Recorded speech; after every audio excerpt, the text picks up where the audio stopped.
In this video we will be examining how to create a lustrous, high contrast Ultramarine Azure.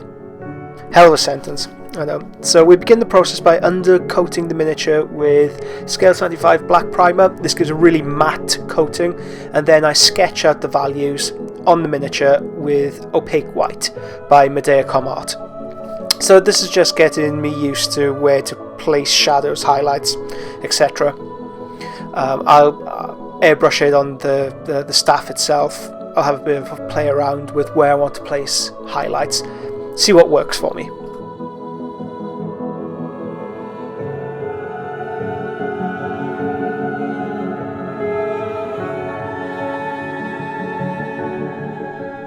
Next up, my secret. I like using blue by Vallejo Model Air, and I like using Scale 75 Intensity Blue. I'll mix it up roughly 70-30 in favour of blue by the Vallejo Air. I'll apply 2 layers of this across the entire surface of the miniature, well, all the portions that will be blue. So this will give a really highly dense colour. I don't want this to look like it'll fade away. I want it to be a very intense, eye-catching blue colour. After this, so this stage I kind of think of like double frying a chip, or the twice cooked chip. Fry, sorry, for our American viewers. So we go back to the first stage and we reapply the highlights of Medea Combat White. This will really emphasise those highlighted portions. And from there we can go on to reintroduce the blue. So I've gone on and used opaque white to just hit those areas on the miniature that I really want to bring to the fore, and then I'll use my blue plus blue ink mixture again to reinforce the shadows.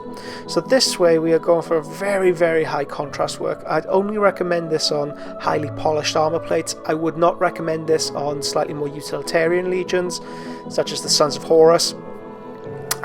I think it only really works for this because we don't really walk around the colour wheel that much.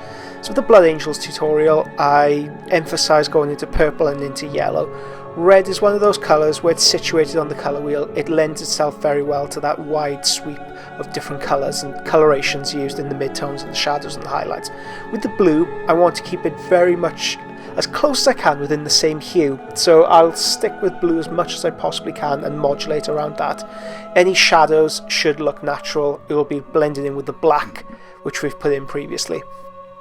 On top of this I will apply a very thin wash layer of Caspian Blue.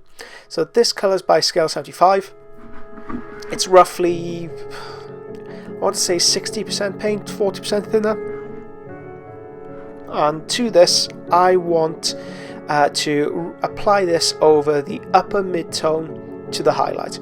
If we could split a paint job into 5 portions: shadow, lower mid-tone, mid-tone, upper mid-tone and highlight. This is overlapping just above the mid-tone to highlight.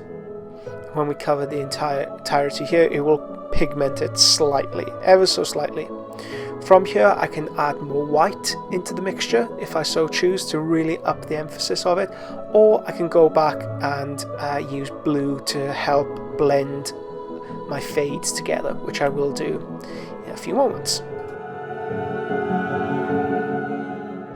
Next up I'm using blue ink by Intensity Scale 75. Now this coat is incredibly watered down, to the point of it being dirty water. This is a miracle layer.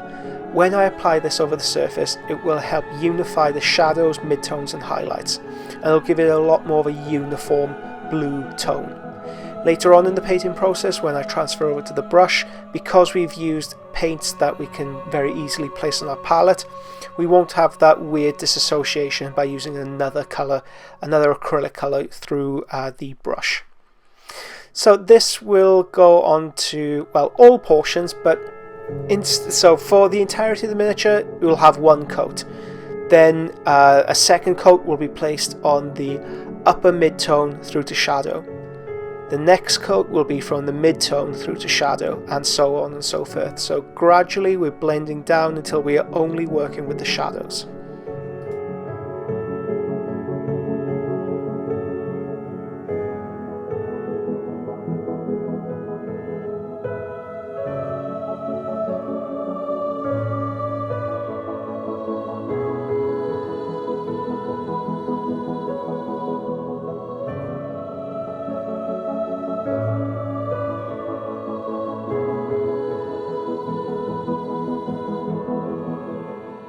From here, if I decide to, I can reincorporate some of the Caspian blue, I can add some white into it. It's really up to you, it's dealer's choice. You can go on to further refine the armour, but at this point I would advise you to jump onto the oils. So I've given the miniature a coat of gloss varnish, and I've also painted in a few of the details, which will be covered in another video if you for the metallics, specifically aimed on the metallics and specifically aimed on the cloak, for example. So this technique here is a pin wash. So this is when we mix up oil thinner and oil paint to the point where it's roughly the consistency of drawing ink. So if you've ever bought like an inkwell, or if you've ever owned a fountain pen and you've opened up the ink, like I've done countless times when I was in school, I was bored, opened up the inkwell, just splashed it over the papers in front of me. That's the kind of consistency we're looking for. Now the gloss varnish will have broken the surface tension of the miniature. It's a fancy way of saying that the paint is more predictable in where it flows. When we touch it to the surface, you can see it flows into all those really deep gaps and recesses. Airbrushing is a phenomenal tool, it's a phenomenal technique, but it does leave the lines of the miniature rather lackluster. We do need to ensure that we break up the miniature and we re-emphasize the sculpt, the gorgeous, gorgeous sculpt we're working with. We need to make sure that those lines are well defined. Now this technique is, well, it was born from a practice of blacklining miniatures. So if you've ever seen Paul Sawyer's old White Scars Army, where he'd paint the entire thing white and then he'd take a pen and he'd draw in black lines in between the armor plates, this is kind of like a cheats version of that. I find it to be a much quicker way of blacklining the miniature, re-emphasizing the lines and allowing us to go on to the brush stage kind of with a clear conscience. So after the pin washing stage, once it started to dry, we need to allow around 24 to 48 hours for it to fully dry. Any mistakes you make, like at the top there, you can see it's kind of like blotchy and blotched up. We could come back with a clean brush and wipe off any excess paint. I would advise you not to correct any mistakes at this stage. It's far easier to correct any mistakes with oil paints once they have dried.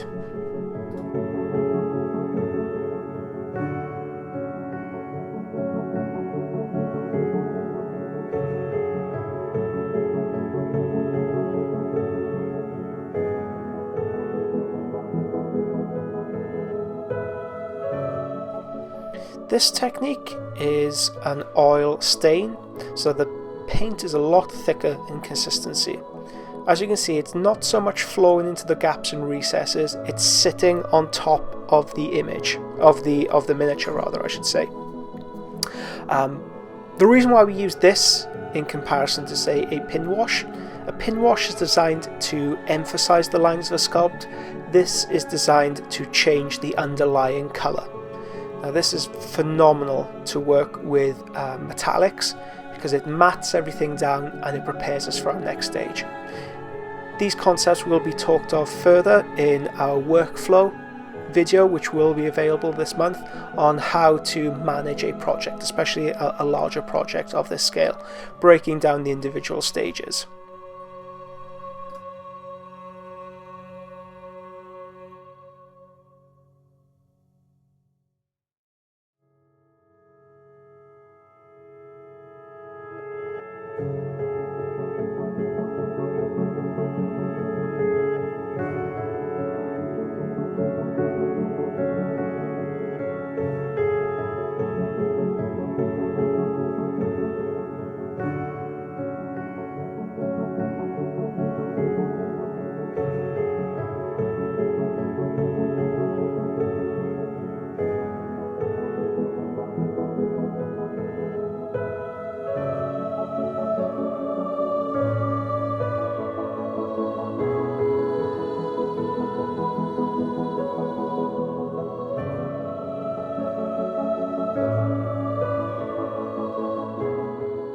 For the cloak, it'll be coming up in a moment.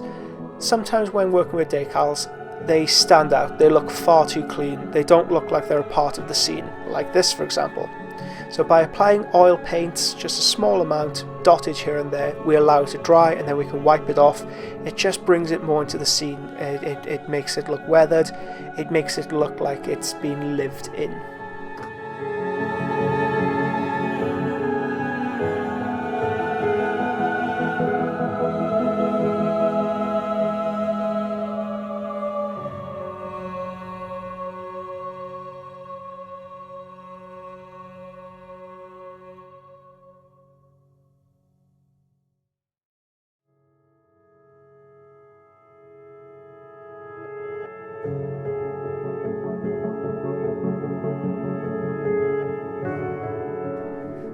Okay, brush stages now. Caspian Blue by Scale 75 and Ivory by Vallejo Model Colors. So the values we use here, they change. The first coat will be using near enough pure Caspian Blue.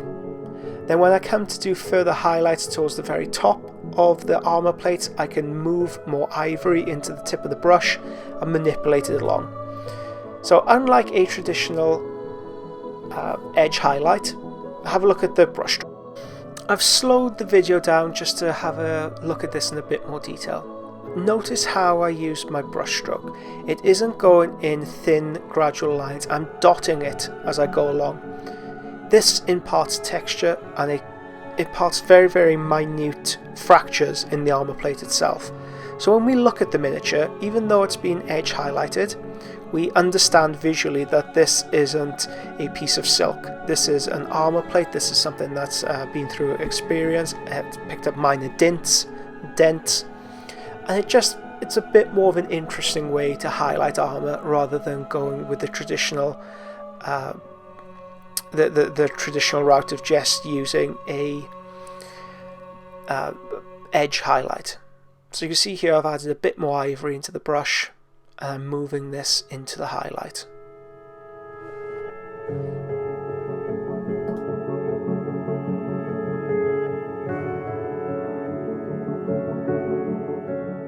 So first highlight is done with Caspian Blue, secondary highlight is adding a touch of ivory to the tip of the brush, so when we maneuver it along the surface we can see the blend we're able to achieve. Essentially this is a loaded brush technique, but done on a very, very minute scale. So loaded brush technique, it's where we load up the brush with one colour and then we introduce a secondary colour at the tip of the brush, and as we move the brush over the surface the two colours interact with one another to create a blend. You could do this on a very, very micro scale. So just have a look at the kind of brush strokes I practice here. What portions of the armor plate. It's essentially we're trying to pick up the very hardest edges, the bits that will come into most contact with the light. I'm not edge highlighting every single surface because say the edge underneath the cloak, no light would reach there, so I'm not going to give that an edge highlight.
And there we have it, Ultramarine Azure.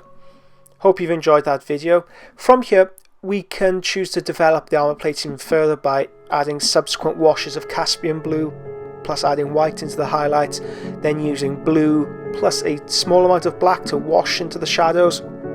Dealer's choice, your choice. Because this is a character piece, I will go beyond this and re-emphasize the highlights and shadows with the brush. But for all intents and purposes, for the sake of this video, we can end it here. Really hope you've enjoyed this one. If you do try any of these techniques, please send me videos, please send me photos of what you do. I'd love to see what creativity goes on beyond this. Okay, I will leave you with some final photos of the finished product to see exactly where I've gone on to highlight it and produce that will reinforce that high sheen look. Thank you very much. Catch you next time.